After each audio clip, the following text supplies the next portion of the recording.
I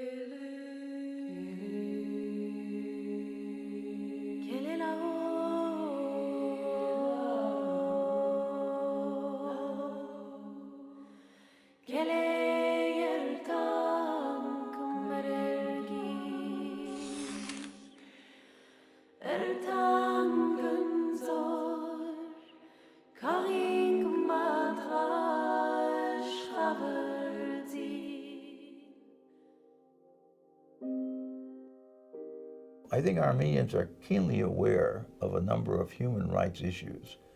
And you will find that Armenian American population, by and large, is very sensitive to atrocities and inhumanities perpetrated throughout the world. Both of my parents were from small villages in the province of Harpert, sometimes referred to as Harput, in the eastern part of the Ottoman Empire. Each of the villages was self-sufficient. They had farming. They had their particular specialties and trades. Ichmea was known for the shoes it made. Yeraki was known for the bread that it baked. Armenians were the ones who kept the Turkish communities going. They were the scientists, they were the teachers, they were the intellectuals, they were the whole of the community, and when they sent the Armenians away, the communities collapsed. There was a change in government, and a new government, sometimes referred to as the Young Turk government, took over. Initially, their relationship with the Armenian population seemed to be a positive one. But as time moved on, things disintegrated and relationships soured. My name is Mari Firkatyan. I was born in Bulgaria. My grandparents were all Armenian genocide survivors. My grandparents were Nazaret and Arsene Dahavadian. They lived their lives in Constantinople, where he was engaged in a variety of activities around science, writing. He did some diplomacy. He was involved as a founder of the Armenian General Benevolent Union. And my grandfather was always this far away from being arrested and thrown in jail again. He'd been before. So they had a comfortable life, but an uncomfortable life in that they were Armenians in Turkey. My grandfather was Onik Malikian, and my grandmother was Elmas Malikian. My grandfather became a guerrilla fighter for 4 years. The village that they lived in was called Prapert in Sepastia, which is now Sivas. There was a deterioration, and the Armenians were viewed with distrust. My parents described that things were different. There would be more gendarmes on the street. The Armenians would be watched more closely, and the Armenians were losing more and more rights.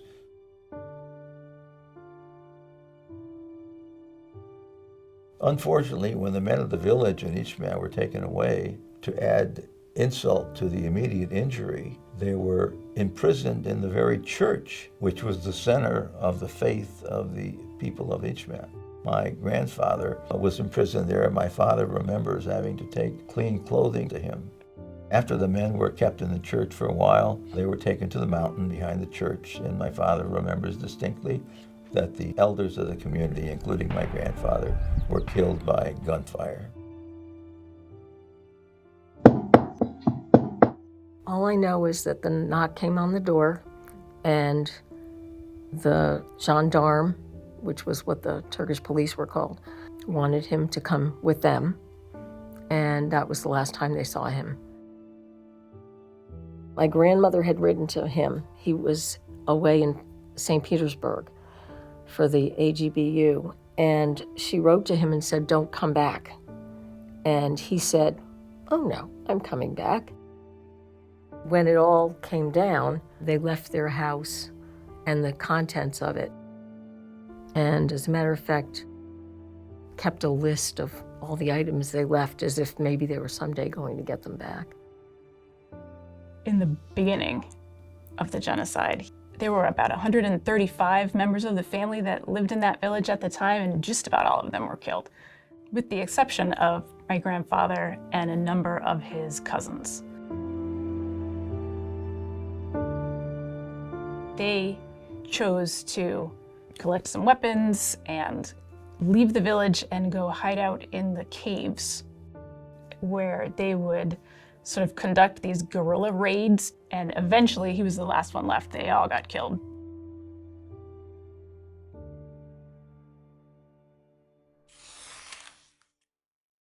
So this is the wallet that my grandfather brought with him when he came to this country in 1923, and it's full of very old bills that he thought were gonna get him launched in this life here in the United States.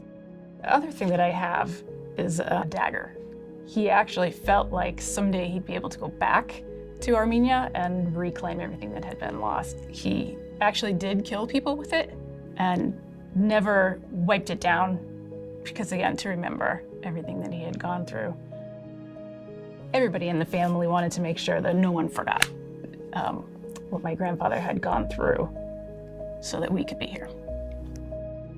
I'm holding an Ottoman gold coin. I believe it's 18 karat gold, which tends to be pretty soft. This coin is one of a handful that survived the deportations. They poked a hole in all of these and put little hooks and sewed these in the seams of under their underarms and their clothing, so that if they were separated from the family, they'd be able to survive. And so the coins that made it to Bulgaria and were no longer necessary for survival were distributed among the descendants of the family. And so I have this memento, which is precious to me for that reason. This is my great-grandmother's engagement ring. I gave up my entire inheritance for this ring. All of the family's engagement rings have come from Barmakians. It was a way of supporting Armenians, caring for them, being part of the Armenian community, and continuing traditions. It was important for her that we knew how special it was to be Armenian. We were talking about the Armenian cross, which is a very intricate cross, and there was a rite of passage, and the priest came and gave us from the church stores some, fake gold crosses. And when great-grandma passed, we got real gold crosses. They were Armenian crosses. It was important not just to show your faith, but my grandma was like, no, it's the Armenian cross, which they've tried to erase. We had a period of time where I was weeping and my children were like, what's wrong with you, Mom? I was like, you don't understand, you're Armenian.